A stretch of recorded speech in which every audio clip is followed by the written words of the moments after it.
Yes, guys, I'm Si. Welcome to Cardiff City World. This is the Friday Night Lights, where we like to debate different subjects and we go back and forth. We have a little conversation. We get your views. However, today's episode is pre-recorded. So whilst it might show up as a premiere and you might get involved in the live chat, we cannot see it because this was yesterday. And I am currently, as you're watching this, I am currently interviewing Craig Bellamy. So what can I say? I'm not with you. But we are going to have a good old chinwag. And as always, I'm delighted to be joined by the Greek League, otherwise known as Pam. How are you, mate? You good?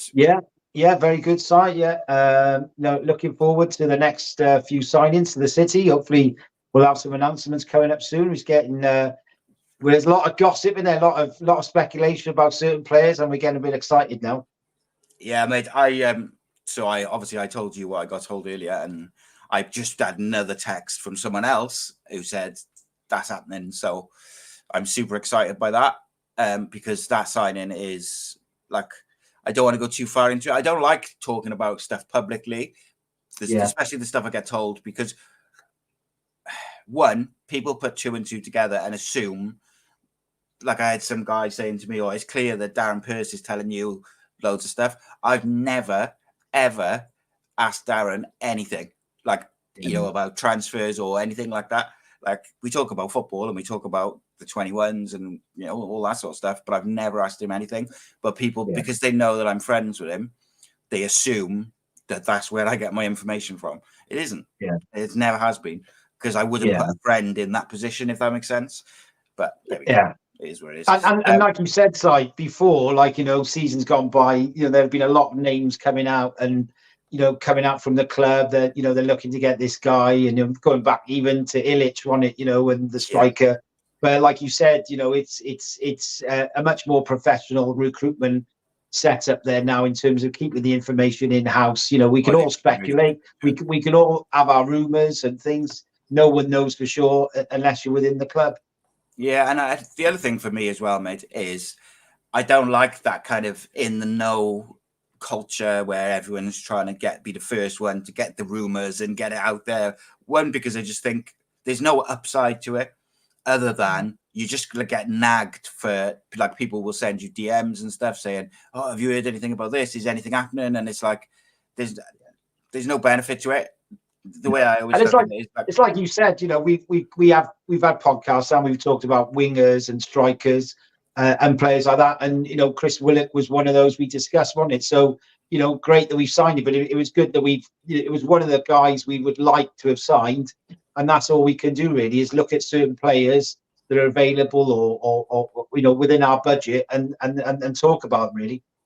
100%, mate, 100%. And look, if we pull off for me, if we go on this, like, three players which spring to mind off the top of my head, which we've been heavily linked with, in Robertson, McAteer, and Al Hamidi. If we sign those three and keep two of Colwell, NG, and McGuinness, if we just keep two of them, or at least two of them, and we sign those three players, I would be absolutely ecstatic. Plus, because we'll bring in a couple of loans as well to kind of, add a bit of depth and a bit of quality. And I just think that all of the players that we have signed permanently will have improved the starting 11, improved the quality of the squad, and addressed a lot of issues that we've got, whether it's pace in the wide areas, having a striker who can link up play, but also get in behind. But also, they're all great profiles of player. Like, Chambers is a bit more experienced, but Willock's pretty experienced, but he's also got that bit of magic. McAteer is young, hungry. Robertson has shown that he's got exceptional quality, but he's also like young and hungry and wants to go and build a career in the game.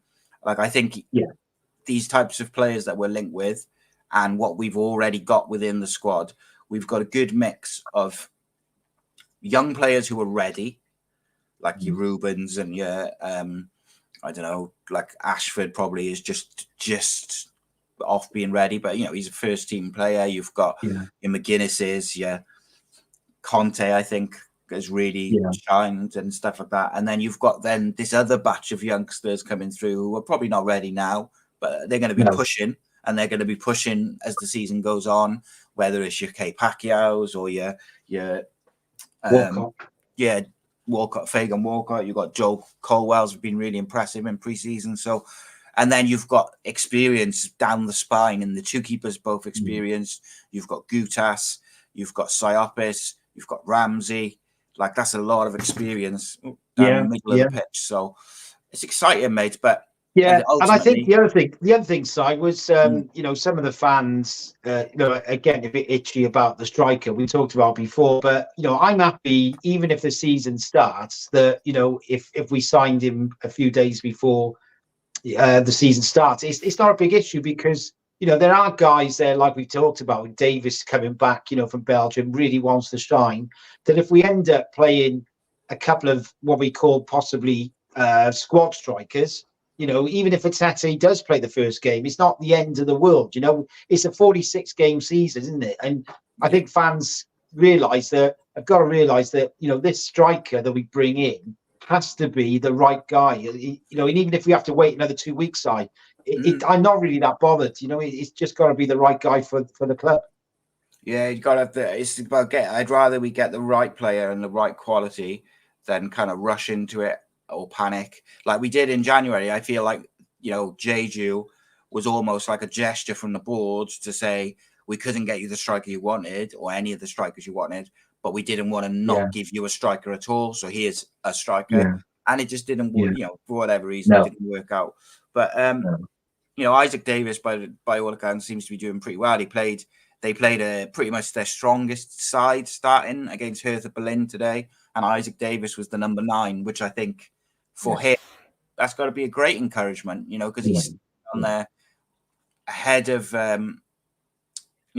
Mate, ahead of Atete. So and we know Bullet likes Atete, so I think that's a bit of a vote of confidence for him, and hopefully he can go and show. I spoke to someone just now who was at the game, and they said he was really lively, and Chris Willock's just come on, and apparently he looks very, very dangerous, very skillful, which we know. But his biggest issue with Willock will be, can he do it consistently over the season? We know he can produce magic and he can be quality. Can he do it, 3 or 4 games in a row? Can he do it 4 games out of 5? And I think that'll be the biggest challenge for him. He's certainly capable. But we're building a bit of magic, mate, if we get these players. Yeah, definitely. He's going to have 2 options in every position in the forward areas. We're going to have Willock, and we're going to have, maybe Ashford, or you're going to have Ruben and Ramsey, or Isaac Davis, and whoever the striker is, maybe Casey McAteer. You're going to have Siopis and Eli King. You're going to have this Robertson potentially with Rawls. They're all they're all slightly different. They offer different things, which you need, because you need to be able to deal with different situations at different times. There may be a game where we're winning 1-0. There's 10 minutes to go. We need to keep the ball and be solid. Joe Rawls, on you come. Extra midfielder. You take the number 10 off, and you have, a sort of Siopis, Rawls, and King or Robertson if he's there, or whoever it may be. Or you may need to chase a goal, and you may need to to have 2 strikers up front, and you might have to put Atete or Isaac Davis on with the number 9. So you need that versatility. You have to have different strings to your bow. So I'm excited, mate. I haven't been this excited. Yeah, it's really exciting. Yeah, haven't been this optimistic. And just to kind of finish on this little bit is, I can't remember the last sort of summer or transfer window where we have been so organised, proactive, and genuinely seem like off the field we have a plan and we're trying to implement it. Now, it might not come off, deals fall through, agents, all the rest of it. But the way we've gone about it, the way we're trying to get a striker in before we move on, maybe a Callum Robertson, or we loan out a Tete, or I think I got a video coming out tonight, so yesterday for people watching this, Basically, how can we raise funds to boost the transfer kitty? Kind of going through the squad, just saying, would you sell him? How much for? Blah, blah, blah. One of the players as I was going through the squad, who I realised who I would sell, which I hadn't realised previously, is I would sell Mate this summer. I don't think there's for him in the team. When you I'm not sure. I'm not sure we get money for him. So I get where you come from. I mean, he's one of those players, isn't he, Miete? Who's to be honest with you, I liked him through the middle. He played a couple of games, but he's better out wide on the right. That's the problem, isn't it? That's the thing. Is where you put him in the side, and I think he's a pretty good sub. With 15 minutes to go, drive down the right. If you need to play long balls up on that right hand side, he can head them on. There were things he did okay. He is limited, but he is a big lad. He's a big lump. I think. Yeah, I'm not saying that. I keep on saying, if you're looking for players you're trying to get in that top 10, and challenge, I don't look as Miete as one of those. Whereas you look at some of our other players, like McGuinness, players like that, Gutas. They are very strong defenders. They would be some of the better defenders in that league. Whereas Miete, you could put him in League One, and he's one of those, isn't he? So yeah, I'm not sure we get a fee for him. That's the only thing. I don't know whether he's got much of a value, really. I think if we get 500 grand for him, mate, that's 500 grand profit because he was a free transfer last summer. So I just think, I just believe his best position is on the right. Obviously, he can play through the middle. But if you've got a new striker and you've got Isaac Davis, they're going to probably be the first two choices as the 9.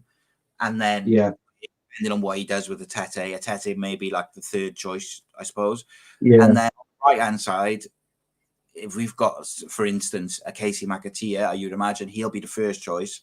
And then it comes down to will he want to keep building Ashford up? Because I think Ashford was promising last year. Or will he want to have a Mate? But then there's also been discussions of playing Ruben when Ramsey's fit, and they still want to get Ruben in the side. They could play him off the right in that sort of Phil Foden role where he's. So basically, the way I was told it was that their kind of loose plan is that if they want to get Ruben and Ramsey in the side, so effectively, if Ruben's in the form he was in at the end of last year, so they don't want to have him on the bench, they're going to give him sort of, out of possession and whatever, he'll be a right winger. But as soon as we've got the ball, he can basically go wherever he wants to cause problems. And Ramsey will just drop in a little bit. So they almost make your midfield a bit more solid and he can from deeper. I like the plan. The only way that works though, mate, is if your right back is a right back like Cody Dramer, who's right up in that sort of right-hand wing side. Because if you haven't got the width, it just makes it very, very easy to defend against. And I'll tell you who's cooking something special, mate, before we move on to our main subject. Hull City, mate, going very quietly about their business, made some great signings. Yeah, they were my tip. I did something on one of our websites from the other websites, the Premier Bluebirds, and one of the guys who runs it, was saying about who he thinks going to go up and everything else. And I've got Hull in the playoffs because, like I said, they've sold. We talked about Philogene, didn't we? At Tan, really.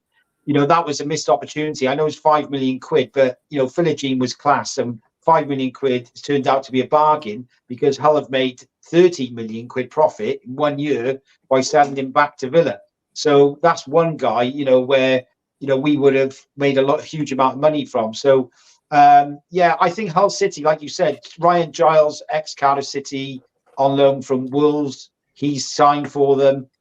Cody Dramer possibly looks like going to be their right back as of the beginning of next week.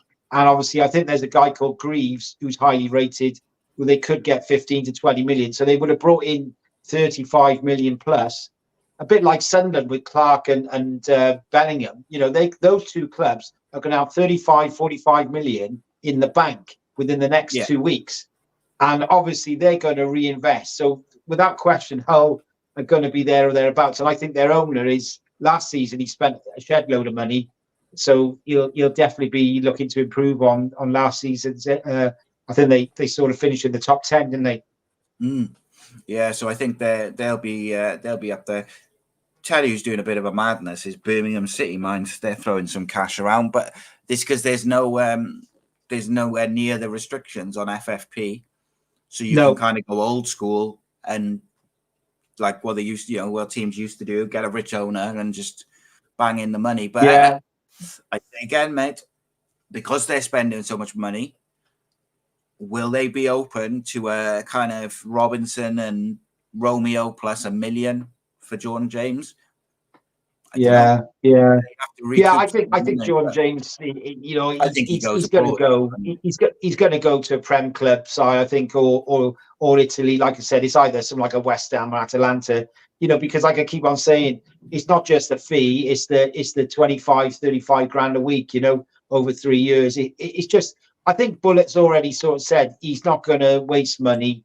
I That's think, less, to be that's fair, less than what we Callum haven't. Robinson's on. Well, Callum Robinson, yeah, but I think what I'm saying is there's a budget that they've got in Yeah, that we've been no, I losing know. money every year, and I think we've seen already with the recruitment team. Some fans are saying, "Oh, we didn't get it, we didn't pay money for Willock." Well, we didn't need to pay money for Willock. He's on big money. We've had to compete with other clubs to get him on. Signed on a monthly contract that he's on big money every week, and then you've got Chambers who's going to be on big money, bought himself out of his contract. We've got to look at it from that point of view that these guys are on big money. They've been willing to come to us knowing what our ambitions are, and that's got to be a positive for all fans, because these type of players who are quality championship players, without question, they could have gone to 5, 6, 7 clubs. So we're definitely going to be looking in that top 10. I think this season. I mean, I know it's early days and there's other clubs obviously all fighting for players, but I think I don't think many City fans can say, "Oh, it's going to be the season's going to be like last season." Things are going to change. Our style of play is going to change, and like you said, we'll end up with 2 quality players in most positions, or even 3 at some positions, and we'll have a much stronger squad. Yeah, I think as well is I just think we'll surprise a few. If assuming that our next 3 signings are of the quality that we expect, which I do think they will be, I just think we'll surprise a few teams, because a few teams will look at where we finished. They will look at how bad we were in the second half of the season, and they will certainly at the start of the season, they might just underestimate us a little bit. And in the championship, when you do that to teams and you aren't fully aware or switched on of what they can do, causes upsets and problems. But our subject this evening is: do we as fans prefer Premier League Cardiff City football or Championship Cardiff City football? So obviously, from wanting your club to be as big as possible, we obviously want them to be top of the Premier League and in the Champions League, of course. But I guess we're looking at it more from a kind of watching the football, how it feels, etc., etc. But I know you've got like a couple of discussion points and questions, so you crack on. Yeah. I think it's an interesting one, Si, because obviously we know pre-season we're all looking forward to signings. We're all looking forward to speculating on where we're going to end up. What could happen? Could we get in the playoffs? Could be a really exciting season at Cardiff City compared to some of the seasons before. But my question is, it's more of an in-depth one, really. Is what do fans like about the Championship? That's our start-off question. We're going to do it as a comparison. So, in terms of, and it'd be interesting in what fans think. We've been in the Championship now for most of this century. We've basically, of our many years in the Championship this century, we've actually only lost 32% of games. And when we had 2 seasons in the Prem, our loss ratio was a lot higher. It was like 61%. So, there's the element of we're in, the Championship, I think, for fans, in my view, is that it's a fantastic league because anyone could beat anyone. One week, you lose into Preston, at home. And then the next week, you're possibly beating Leeds away. It can happen. That's the beauty of it. I mean, I think that's what a lot of fans like about it. You just don't know from one game to the next what's going to happen. And the thing is, my view as well is that a lot of fans love the league because of the derbies.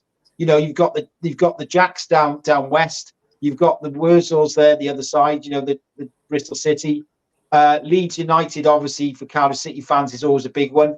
And Pompey have gone up. Like I said, I started supporting City in the 80s, and we had an amazing season, 82, 83, where Portsmouth won the league. We had two amazing battles at Fratton Park and at Ninian Park.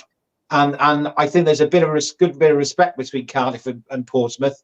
So I think, when City fans look at certain games, Derby, Millwall, Plymouth, West Brom and QPR, all these kind of sides, there's a lot of competitive games out there, a lot of games for fans to get excited about, good away trips.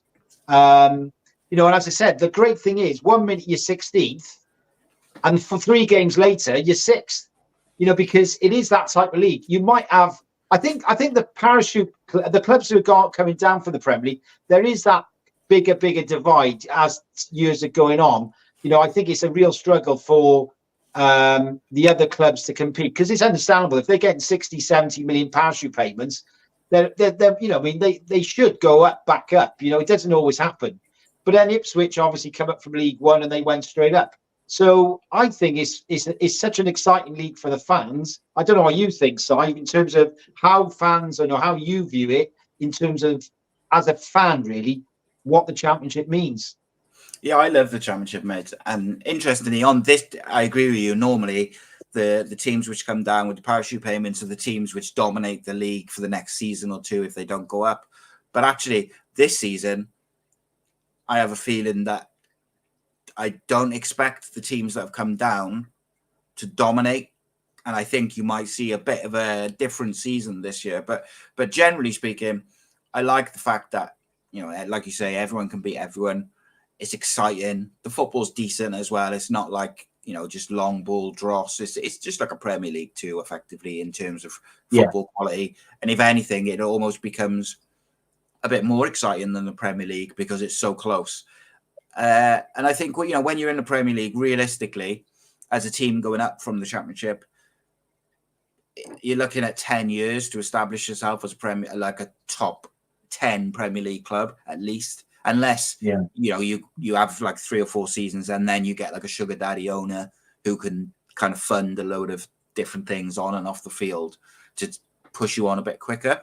And I think, in the Premier League, generally speaking, there's 2 leagues. There's like the top 8, top 10, say, and then there's the bottom half where that's where you're looking to pick up your points. Whereas the big teams or the teams who are generally never going to drop out of the Premier League as such, those teams, you're looking to get a point here and there, maybe the odd win.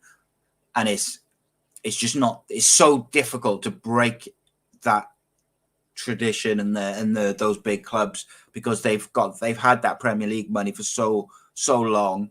They've got the facilities, the academies, everything is set up in the Premier League club's favor. So those clubs who've been in there, 15, 20 years or whatever, they're so well established that it's very difficult to break that. And that's why Brighton had to do it a different way. They had to do it by taking a chance on these South American signings that, normally go to Portugal and then get sold for like 100 million a few seasons later. Brighton had to gamble on a few of them, but not so much as a gamble. They made sure they had the scouting network and the quality of analysts and team behind the scenes to get the right players in from those countries and those leagues in, and then sell at a profit whilst keep maintaining the quality in their own squad. We saw Stoke do it back in the day, and there has been a few others who've kind of done it. But of course, Fulham, I think, are pretty established now as a Premier League club as well. They've done really well and they play some great football as well. And I think they're moving on more now in Fulham's case, where you might almost be looking at a period of time for Fulham where if they can kind of build on what they've done over the last season or two, maybe in a couple of years, they're pushing for those European sort of Europa League, Europa Conference places. So it's kind of interesting. It's really interesting because I do think that, look, I find it difficult, okay, because the Championship for me is so enjoyable that I almost don't want us to go up to the Premier League from a football point of view. Of course, I want us, as I said earlier, be, top of the Premier League, in the Champions League, blah, blah, blah. Of course, I want the best for the football club. But as a fan, you're almost like, I love the Championship so much that I don't want to see us out of it, because it's what football should be. Football, any sport should be competitive, and it should be who's the best versus like the best, and whoever wins the competition is the best team throughout that competition, whether it's over 40 games or whether it's through a cup tournament. You want the best team to win, not the team with the most money or the most players or whatever it may be. Like, you want it to have that. And maybe that's what I'm saying. Maybe I believe that the Championship still has that sporting integrity that the Premier League doesn't have anymore. I mean, you've only got to look at the charges that Man City have got, and they've won, everything for the last couple of seasons. And it's almost like, but if they found guilty of those charges, which they probably will be, it means absolutely jack shit. So for me, the Championship still has that integrity, which I want. And we all grew up enjoying football being the best versus, the winners, the best team, and on the day, throughout the season. I don't know. It's a strange one. I do understand it. We all want to see Cardiff in the Premier League and as such, but when it comes down to it, do we enjoy it? Probably not. It's quite brutal, and I do think that, just while we wait for Pan to come back in, I do think that the way Errol Bullock can get the team set up and playing, if we could get up in the next season or two, it does kind of suit, like the way he likes to play could suit a team trying to establish themselves in the Premier League. If we make the right signings and we do the right things off the field, because he's quite he can be set up quite solid defensively and try and hit teams on the break and then open up a little bit more against certain other teams. And if you can establish yourself over 2 or 3 seasons in the Premier League, then of course, then you can look to kick on and maybe get some better quality players and whatnot. But, let's be honest, Cardiff City as a football club, a capital city with the infrastructure and the facilities that are in the city, Cardiff have got the academy facilities and everything, the stadium. Cardiff City should be a Premier League side. So it's very frustrating, because you need Cardiff to be that. They should be that Premier League side. You've got the facilities, you've got the infrastructure in the city. We had the opportunity and we kind of made bad decisions off the field, which then resulted in us not kicking on in the Premier League, and we got relegated and vice versa. So basically, Pan, I just kind of said one of the main reasons why I enjoy the Championship more than I do the Premier League is I believe that the Championship still has that sporting integrity that I enjoyed as a kid, whereby whoever's best on the day wins, whoever best over the 42 games wins, whoever wins the tournament, blah, blah, blah, the cups. Whereas in the Premier League, you look at it like Man City have won everything over the last couple of years, but they've got 118 charges or whatever it is. If they're found guilty of them, none of it means anything.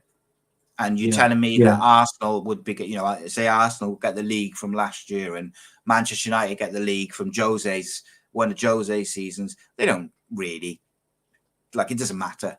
It's not the same as being granted it on a technicality.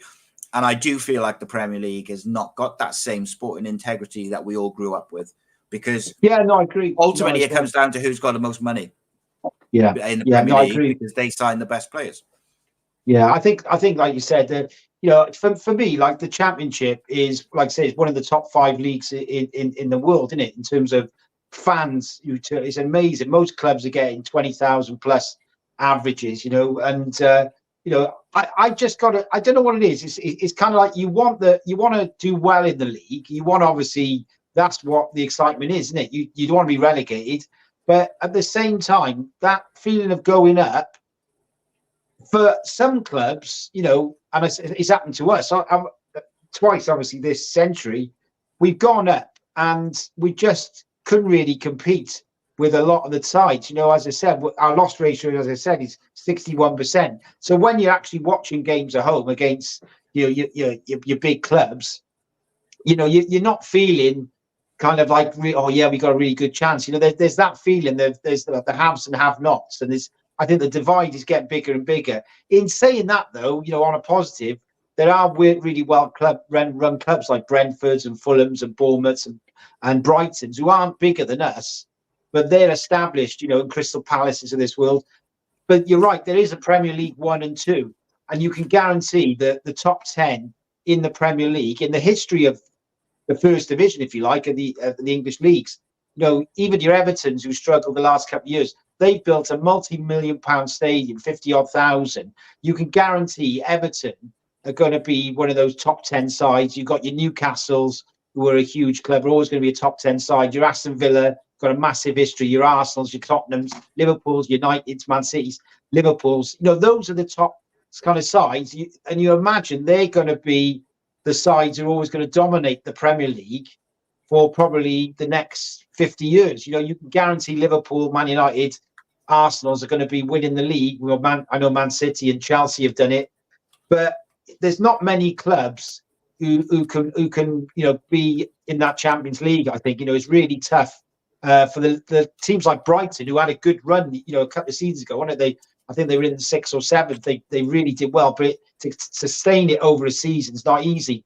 But I think fans in the Championship, and Cardiff City fans can put a noose around my neck by saying this, but I prefer the Championship to the Premier League. I just think, I know in the Premier League, to be fair to them, they've done a price cap for away fans for another, I think it was from 2022 to 25. I think it's £30 for an away ticket, which is fantastic, because obviously away fans can spend £100 easily, with travel and everything else. So that is a massive benefit for fans in the Premier League. But at the same time, I think the Championship just adds a bit more into, like you said, integrity. The fans love some of the away days.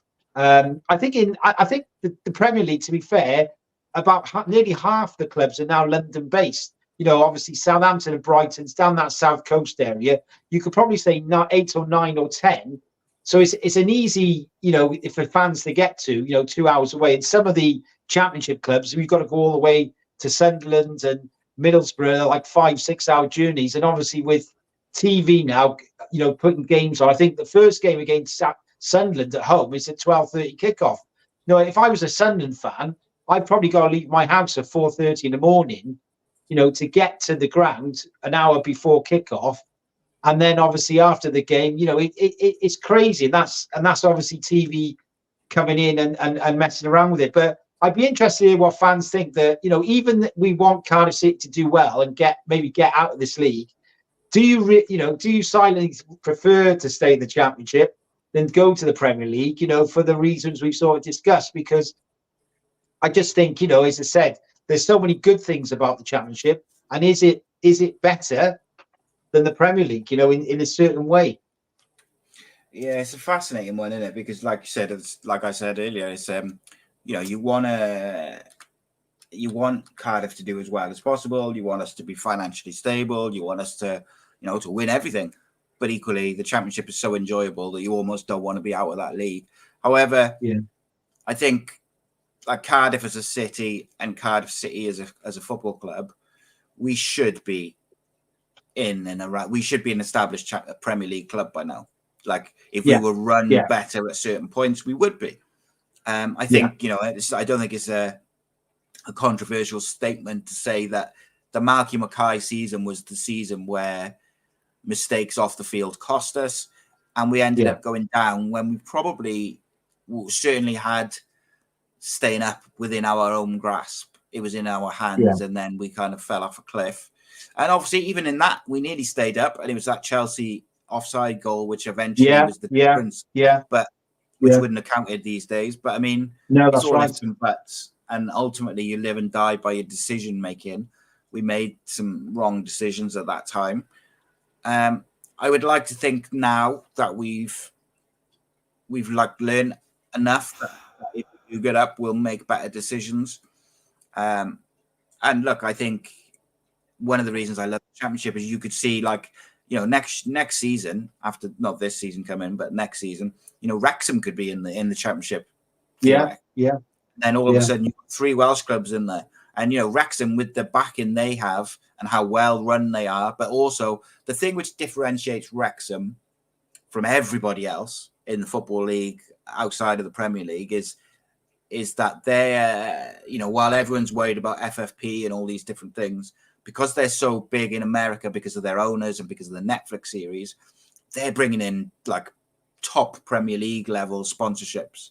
You know, I think, correct me if I'm wrong, but I believe they had Snapdragon as a sponsor either last year or something. They're sponsoring Manchester United this season. So yeah, that's right. Yeah, I mean, TikTok, you know, been heavily involved with them, and you know, obviously that. But like you said, it is the exposure side, and you know, they, believe it or not, their shirt sales something around 65,000 plus a year, and obviously most of those are outside of the UK. So you know, with those kind of sales, you're talking Premier League standard, and like I said, it's exposure and well, bigger than that, exactly. Yeah, and you know, good luck to Wrexham, but I think with Cardiff City, we've got to be, you know, encouraged at where we're at. But I just think that, you know, the Premier League, obviously, I think for fans, you know, the issue I've got with the Championship side is, especially for Cardiff City, is that we've got 33,000 seats, and on average we're getting 21,000. And I said this before, we've gone up 9% on average from the season before, which is encouraging. But we've got too many empty seats, and that affects the atmosphere. So obviously, in terms of home games in the Championship, if we don't get off to a good start, you know, those attendances will go down to 18 and sometimes 16, 17 on a Tuesday night in the rain. So what we've got to make sure we do is, you know, all these new players coming in, you know, it is exciting for fans to see new players, but they've got to bed in. We've got to start well. And obviously, Cardiff City can get 28,000 plus. You know, in the derby against Swansea, that was our biggest attendance, 28,500. But you know, really, we should be getting sellouts as well on occasions. And I think the off-field recruitment team have really, you know, and as I said, it's only an observation from afar. It looks like we've suddenly ticked all the boxes in terms of we've realised, even though Tan's been there such a long time, that suddenly we've got things working behind the scenes. You know, like we said about Chesterfield running the academy. You know, I've heard so many good things about the academy and how it's run, and now we're seeing the fruits of our, you know, of young players coming through. And I just think the whole setup now is run to geared towards Premier League football. You know, our strategy for signings is much better than it has been in the past. And I just think for me, we just got to get a good start to the season to get those 25,000 turning up, to get that better atmosphere at Cardiff City Stadium. Because, like I said, City fans will go away. You know, we'll start off getting your 2,500 going to different away grounds. We got the Swansea, you know, the derby away early on, haven't we? So I just hope this side that we can hit the ground running in our first 5-6 games to get more fans into the club and sort of get to where we should be, which are sellout crowds again. Yeah, and I think as well, like, I would like to see us doing a bit more to get the crowds full. I think the club could be a little bit more proactive than they have been in the last season or two, where the last, you know, if there's tickets left going into the Thursday, Friday of the week, you know, give them to schools, do offers, whatever it may be. Yeah. But equally, I also, do you know one thing I feel like we've really missed out on this year, and maybe the football club will do one aspect of this still, is I feel like we should have been putting out a 20-minute video every single week from as soon as pre-season started, like a little mini documentary looking at players from our history and their story. There's so many players who've got like a really interesting story and you know, all these different things, and celebrating that centenary really in pre-season, getting people like invested in the football club again and remembering why they love the football club. They should have been doing that, and they should still be doing that, and all the way through the season. They should also, for me, it was a no-brainer this year for the kits to be the home kit be blue with a white and yellow stripe, similar to the one you've got behind you.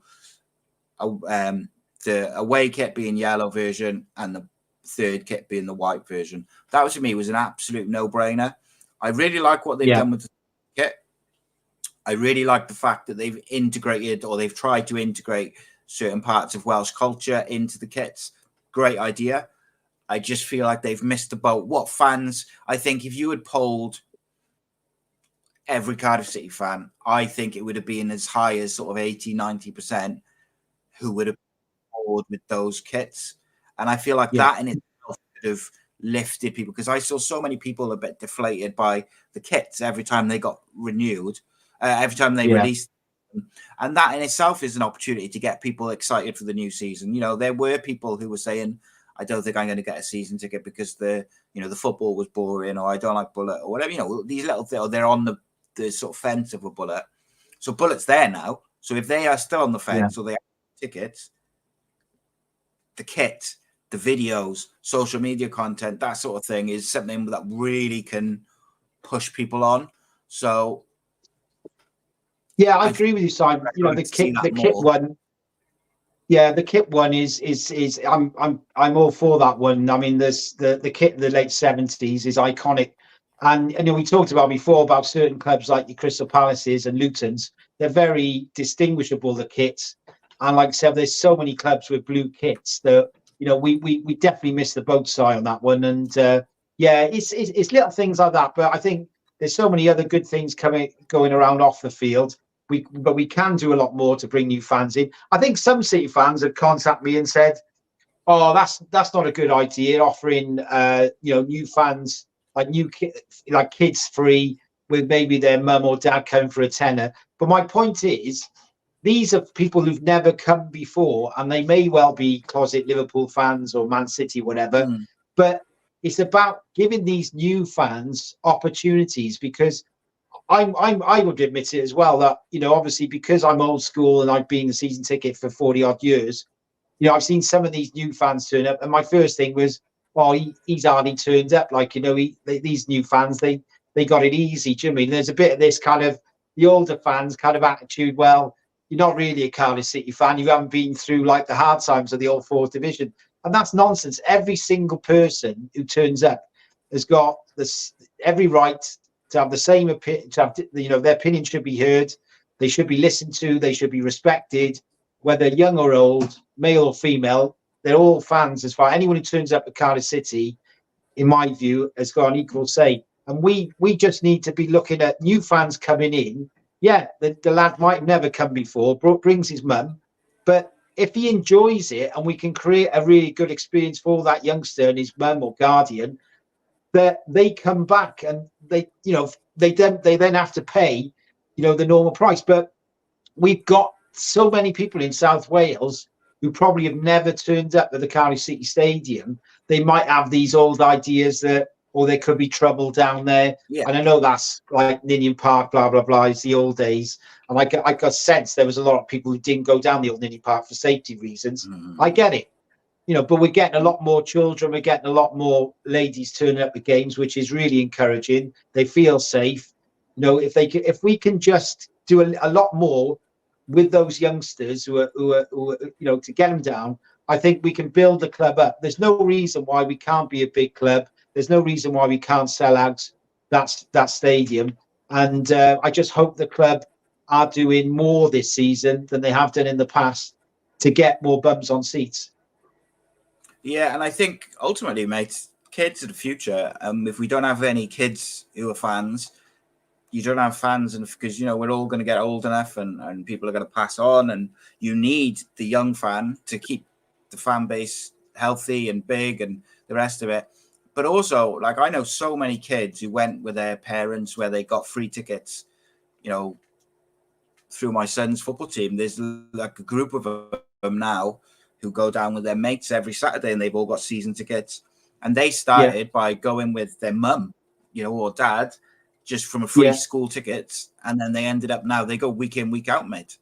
So it's one of those whereby you're silly. What would you rather do? Have empty seats or have people kids there or people there who've got a deal. For me, Yeah, I get it. Like people feel like, oh, I paid full price or I paid for my season ticket. So why are people getting it? Well, it's better to get people in there than not.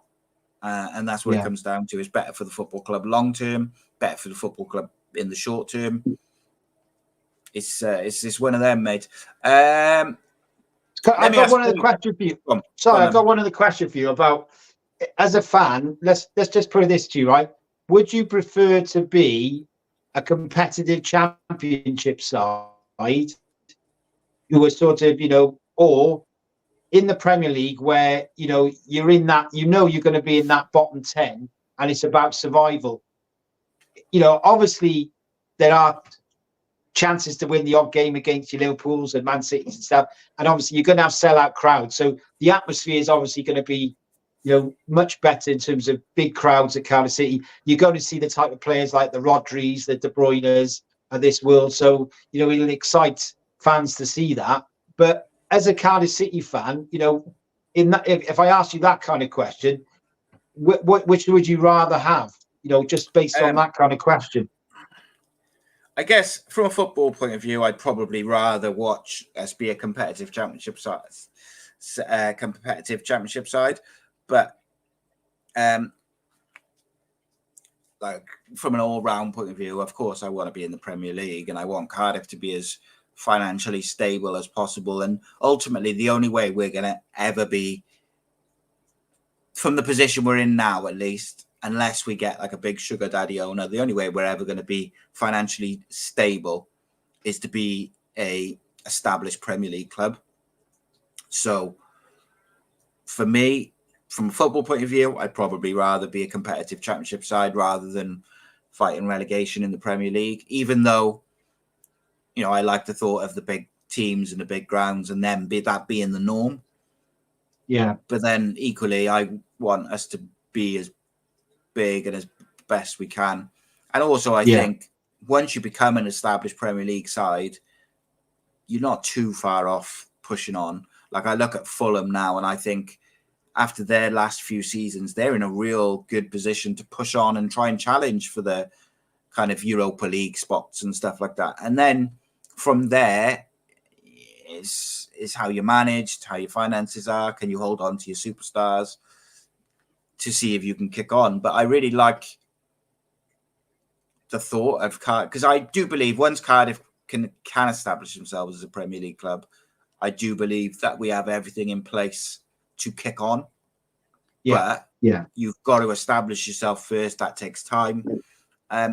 Just to finish off, mate, I want to ask you one quick question. It's a bit of a hypothetical, but it was something I touched on when your connection dropped earlier. But if we were to go up in the next year or two, do you think that the way Errol Bullitt can kind of set up in a couple of ways, the way he likes to play possession football and on the break and on the transition, and he sets up quite defensively, sort of sturdy and stuff, do you think he's almost quite suited to that first couple of seasons in the Premier League where you're trying to, stay up and stabilise, and almost if he was to get the right attacking players in, because I do think having a striker that scores 20 goals in the Premier League is vital, and then having a couple of pacey wingers to hit teams on the break. But do you think Errol Bullitt is almost the way, or at least the way he sets up, is almost kind of ready-made for a team who's looking to establish themselves in the Premier League?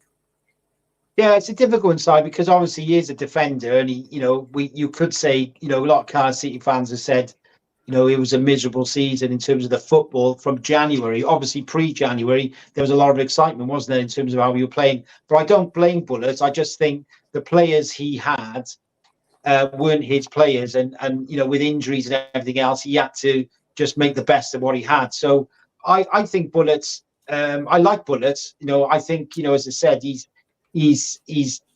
this season he's going to be better in terms of attacking football. I think in the Premier League, it's one of those ones where sometimes a manager comes into the Premier League, never had any experience in that Premier League. It could be a good thing, it might be a bad thing. But I think with Bullitt, he's really ambitious as a manager. He wants to learn. I think he's willing to adapt. You've talked about changing systems. how we're going to play. I think Gerald Bullitt is someone who, could do really well in the Premier League given the opportunity. And you know what it's like, in this day and age, and I know fans will say, well, why should we feel sorry for managers? Because they signed a 3-year contract on 3 million. They get sacked after 6 months. Whereas if I got sacked, I wouldn't get paid anymore. They're going to get their contract paid up and then get another job within a couple of months. But I would say that, for Al Bullitt, for example, when there was some murmurings in February, March that, Al Bullitt, this is really not, going well. If we got rid of him, we would have had to start over again. And the guy's had that season now. He's got used to the Championship. He knows the setup really well. He knows what he needs to be more competitive in it. And you need a bit of time, as a manager to build something. So I just hope that, Errol does well for us. I mean, great if we can get in the playoffs. But I think, in the Premier League, he's got everything that, in terms of the way he plays, that I think it could work in the Premier League. I just hope that we can get there and, hopefully build on some of these other sides who are up there, like the Brightons and that, and to get established again. Like you said, we're big enough. We've got a really good setup off the field now. There's everything in place, I think, off the field for, sustainability in the Premier League. I just hope we're in such a competitive league, this Championship. Anything can happen, and that's the excitement, isn't it? We could be 19th after 4 or 5 games, and everyone's going, oh my God, but come Christmas, we could be 8th. You have to be a bit patient. You're going to go on a bad run of 4 or 5 games. You've got to be patient. It's 46 games in the season. Like you said, we're going to get some more loan players once the season started. Once there'll be Premier League loanees somewhere, that someone else might come in the end of August. A lot of things can happen. I think we've had I think I'm right in saying in the Championship, we've got the most points of any Championship club. So in other words, we've been in the Championship more, than I think most clubs in there. We've got a hell of a lot of experience of being there. And I think, that hopefully will put us in good stead. Indeed, mate. Indeed. Right. Appreciate your time as always, Pan. It's always a good discussion, always enjoyable discussion. There is no Friday Lights next week. Pan's on holiday, but Pan has put together a nice little prediction video where I believe you predicted where you think every team is going to finish. Is that right? Yeah, from 24 to first, and then going, and that's just based on at the moment. So when City fans see it, I don't want anyone. I don't say I'm not, but it's just on current signings. I've had a look at all the clubs in the Championship and kind of sort of analyse who they've signed so far. But like you said, by the time the video comes out, Cardiff City hopefully will sign 3 more players then, and then we're going for the top 6. Indeed, mate. Indeed, exciting times. It's been a pleasure. Please make sure you subscribed and all that good stuff to Cardiff City World. If you'd like to support the content and everything we do a bit more, you can become a member at patreon.com/podcastnation. That keeps the doors open. And as I say, we'll be well into talking to Craig Bellamy now. So hopefully that's going well. But we'll see you. I'll be obviously back on Sunday. But Pan, we'll see you in a week or so, 2 weeks. Yeah. But cheers. We'll be back soon. Cheers, guys.